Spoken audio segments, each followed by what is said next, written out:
OBrien.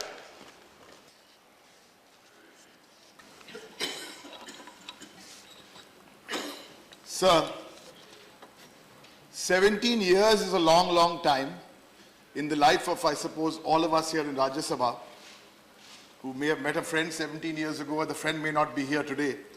And 17 years is also a long time in the life of Parliament. Sir, it's been a fascinating journey for 17 years. And if you go back to 2000, the year 2000, 17, because the first proposal for this empowered committee to examine GST, even before the Congress party announced it in their budget speech, which was announced by Mr. Chidambaram, I remember. But the first concept was actually, when I was looking through and doing the research, was actually floated by Mr. Vajpayee. And that was in 2000. But no one really bothered about that abbreviation GST in 2000 till it was taken up by the UPA much later. In 2000, people were all obsessed with another abbreviation, which was not GST.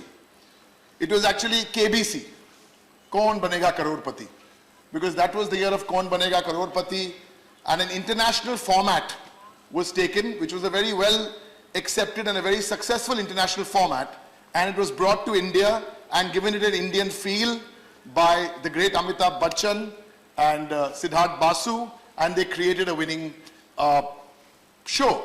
Now, I know if the finance minister was here, he'd probably tell me that, Derek, this is not a quiz show, this is Parliament. Fair enough, but I think the point here is that over the 17 years, this has evolved, and we today have something which I think we would all be very proud of. I've had the privilege of representing my party on the select committee and also speaking the last time here on GST.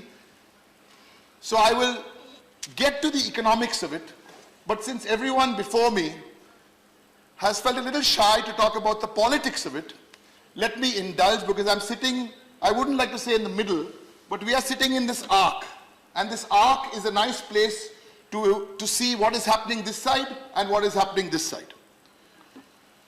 So GST, when I was looking back for the last 17 years, is actually GST is go, slow, and there's a T. Now I'll tell you what I mean by GS. Go means when you're in government, you go for it. But when you're in opposition, then you slow it down. So that's the go and the slow. We've been seeing this with our two parties, and there's the arc in the middle who have been being the thrust. So the thrust, okay? Be it the SP, be it the BSP, be it the JDU, be it the NCP, be it the Trinamool, be it the left front, and all in the DMK. All of us have tried to be the thrust. We want... I thought T is for Trinamool. Yeah.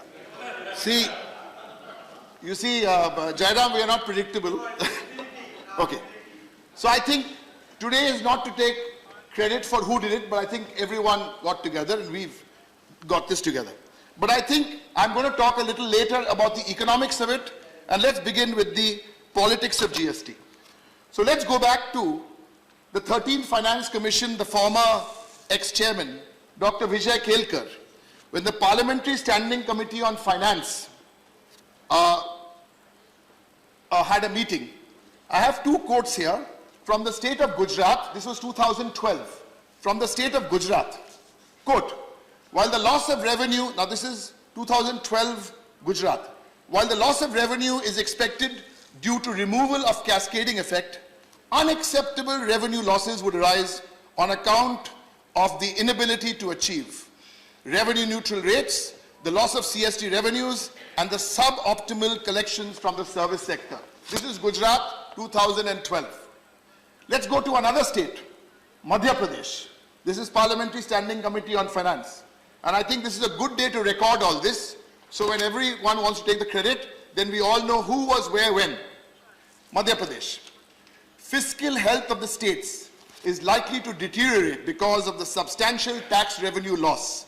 They will not be able to mobilize additional resources for development and they cannot change the rate structure of the most important tax instrument available to them. I'll go on with another example. And I must give the BJP credit. What they put up in their 2000 manifesto, they've been courteous enough, they haven't yet removed it from their website. That's good, owning up. This is what the BJP 2009 manifesto said. Quote, CST will be abolished and GST will be rationalized between 12 and 14%. Then why did you oppose the bill when it was introduced in 2011? I'm not here to score points. Actually, I'm just here to raise some level of conscience that when you're taking credit, please understand where you were and where you've come across the board. Now, how can we leave out Twitter, sir? So 27th of February 2014, on GST, without proper IT, without proper infrastructure, GST will become difficult to implement, unquote. The then Chief Minister of a state in Western India, Gujarat. Then one more. They haven't addressed the concerns. Centre's preparation on GST is thoroughly inadequate. That's the tweet of 2014. Sir, I have two, three more quotes because this establishes my point a little strongly. This is the Madhya Pradesh Finance Minister. He had this to say: changes are not acceptable to us as they will end all the autonomy of the states and they kill the spirit of parliamentary democracy. This is the Finance Minister of Madhya Pradesh. And of course, the person I had the pleasure of meeting when I was in the select committee because he came and deposed was the Gujarat Finance Minister Saurabh Patel. I remember in Mumbai when we were deposing, quote unquote from there, this is a nice crisp quote, it says, "It is completely against fiscal federalism," unquote. So this kind of illness or this kind of condition, we accept that it's a kind of condition as we move along, whether it's on GST, whether it's on FDI, whether it's on Manrega, where people sit depends on what stand they want to take. So much for who is sitting where. Sir, my party, led by Mamta Di in the Trinamool Congress, sir. So we are sitting in this arc, our 2006 manifesto, 9 manifesto, 11 manifesto, 14 manifesto, 2016 manifesto. We promised 3 things on GST. We promised that we will support the idea. We will promise we supported the implementation. And as we've done in the last 3-4 years as a responsible opposition party, after the idea and the implementation, we promised the third eye. We do believe we've reflected and we've provided some insights which have helped us move along. So when we look at the consensus for GST, the consensus for GST, yes, there was a lot of consensus, and this government ought to be given credit where they pushed for consensus and got consensus. And I'll tell you one, which is just one example. The exemption of the category of petroleum, tobacco products, interstate transactions. This was broadly the consensus, and I appreciate what the Congress speaker was saying in the beginning, that he was looking for perfection. Now, who defines perfection? Does the Congress party define perfection, or does the BJP define perfection? I think this is a very good example where perfection was not achieved, it will never be achieved, but the parties in the middle helped us get to somewhere nearest perfection. So on the consensus, there were differences, and we sorted those differences out, and be it on petroleum, there were 3 members from the Congress party, and there were about 8 or 9 of us from the ARC, and then there was the BJP. So this got addressed because that was the broad opinion. Sir, 2 very important points from the select committee. We had about 22 meetings. The chairman is here, Bhupendra. We spent 8 meetings on one subject, but we arrived at a solution. And these, I think, were the turning points of reaching a consensus, sir. 1, the states, it was written in the bill, may compensate the states. The center, I beg your pardon, the center may compensate the states. We had to hear all the legal, including from lawyers on both sides, saying there's no difference between may and shall. It means the same thing. But for all the laity in the select committee, we thought there's a big difference, you know. You may die, you shall die. So that was a good consensus. We moved from may to shall. And the second one, which took us 4 months, earlier it said up to 5 years. So the center could compensate the states up to 5 years, which was changed to, after a lot of pushing and shoving, not up to 5 years, but shall compensate for 5 years. So these were the two major points of consensus. Then when the select committee finished and we got to the GST council, there are 2 days. And significantly, these were 2 meetings of the GST council held in Kolkata. The chairman of the chairman of the GST council was the minister, the finance minister was the chairman, and the West Bengal finance minister was the, what is the designation? Chairman of the empowered committee, So this, if you look at those minutes, and history should record these minutes, for the first time all states reached a consensus on GST in the empowered committee meeting held on June 16. That's when the finance minister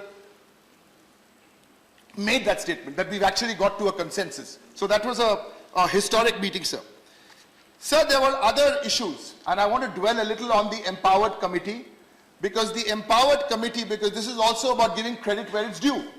The empowered committee was responsible, and this is not about one party, this is across all the finance ministers on the empowered committee. Very quickly, sir. One was keeping small businesses under 20 lakhs out of the GST ambit. That came from there. Giving coastal states the right to tax economic activities within 12 nautical miles. Correct me if I'm wrong, Mr. Finance Minister, that also came from there. The states would have the power to administer 90% of SSCs with an annual turnover of 1.5 crores. That also came from there. And the very crucial point of MSME, which remained a sticking point for a long, long while, about the 50 lakh turnover and the composition scheme for the tax.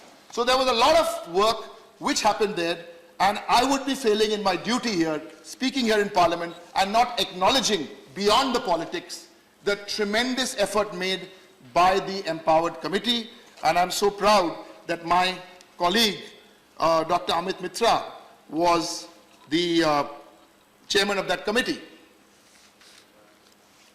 So now let's come to, I was talking about one party's views then and one party's views now. I want to come to the broader picture now, whether you talk about being a money bill or this concept of bypassing the Rajya Sabha. Because there is no doubt, not only there's no use getting emotional and sentimental about it that we are getting bypassed, this is a serious issue. And here again, it's a then and now syndrome. And I'm glad the leader of the House is here, as I say, because the leader of the House said this in his earlier avatar, and I quote, "Parliament's job is to conduct discussions, but many a time, Parliament is used to ignore issues, and in such situations, obstruction of Parliament is in the favor of democracy. Therefore, parliamentary obstruction is not undemocratic." No privilege on me because Mr. Jaitley is still sitting there and he hasn't objected to him having said this. But that was then. Now, quote, "We're ready for discussion. Why are you opposition running away from discussion?" We've learned from you, sir, because these are the words as to where you sit depends on where, the stand you take. And in fact, this whole concept, I'm reading Mr. Jaitley's blog, I think about 2 years ago, and he's spoken publicly on this. This whole concept of the Rajya Sabha. You know, talking about the Rajya Sabha being equivalent of the House of Lords, almost like saying in Rajya Sabha, we can have a pause button, but we can't have a stop button. Why? Because the House of Lords has a pause button. But the House of Lords, through you, sir, to the Leader of the House, the House of Lords, the composition of the House of Lords is a very, very different composition. 12 members here are nominated because they've excelled in certain fields. The rest of us here have all been elected by MLAs in our state. And the House of Lords is a house of privilege. The House of Lords is absolutely a house of privilege. You were some grandson of some peer and you got elected to the House of Lords. So using that as an example, or for that matter, using some of the other European countries to demean us in the Rajya Sabha, that becomes a problem. And I appeal to the Leader of the House. You know, in fact, in a light-hearted way, the great footballers of the world, Messi, Pele, Maradona, they all had number 10 jersey. If our Leader of the House had to wear a football jersey, it wouldn't be 10, it would be 110. Because everything is Article 110 and comes through in this manner. But that said in a lighter vein. So I'm saying it seriously then. If Mr. Chidambaram is prompting me to be serious, okay. I know 110 is the serious point. I put it across in a more friendly manner. Don't dilute. Right. In fact, the best example of our Rajya Sabha playing a constructive role through you, sir, to the Leader of the House, the best example.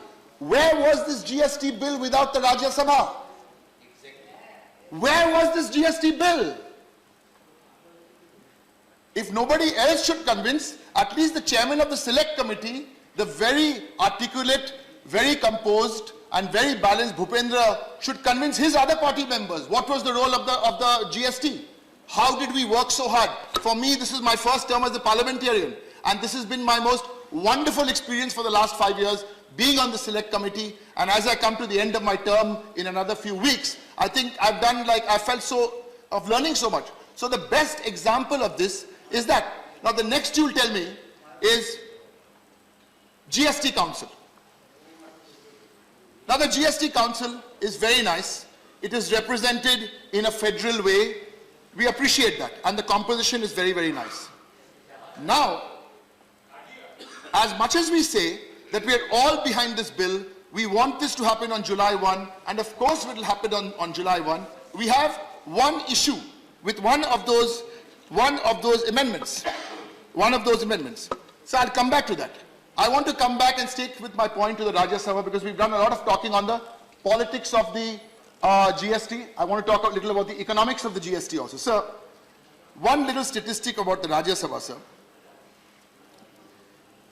The winter session of 2010, when the BJP was in opposition, 22 days due to the 2G scam. This is the longest logjam since independence. The BJP was in opposition from 2004 to 2009. 423 hours have been lost.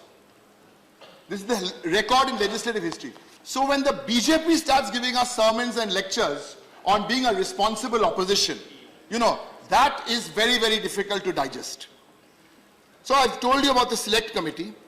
Sir, now on some suggestions in the spirit of giving you insights, because as I said, since everyone is fighting about whose idea was GST, we really believe GST is not your baby, not your baby. The baby was born somewhere in the middle. So at least give us some credit, but doesn't matter whose baby, it's a nice baby which is born. Sir, I have, in the spirit of ideas, in the spirit of implementation, and in the spirit of...